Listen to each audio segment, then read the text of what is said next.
అమ్మయ్యానుగా. ఆవిడ నా best friend చిన్నప్పటి నుంచి. అంటే ఎక్కువ బయట స్కూల్కి నేను వెళ్ళలేదు, ఇంట్లోనే చదువుకుని ఎగ్జామ్స్ రాసేదాన్ని. సో సో ఆవిడే బెస్ట్ ఫ్రెండ్. అమ్మా అవని నేల తల్లి అని ఎన్నిసార్లు పిలిచినా తనివి తీరదెందుకని. చిరంజీవి గారు మిస్సెస్ వాళ్ళందరూ ఏంటి ఇంకా రాలేదు, ఇంకా అంతకుముందు పాడింది వాళ్ళ ఇంట్లో అనేటప్పటికి మాకేమో భయం వేసింది, ఏంటి ఎప్పుడూ లేదు ఇలా చేయలేదు మనం, ఇదే ఫస్ట్ టైం లాస్ట్ టైం అయిపోయింది.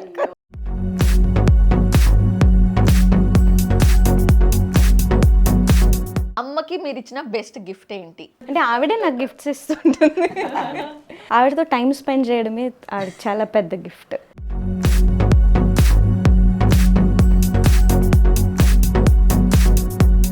అందరి తల్లిదండ్రులలాగా మాత్రం నాది కాదు.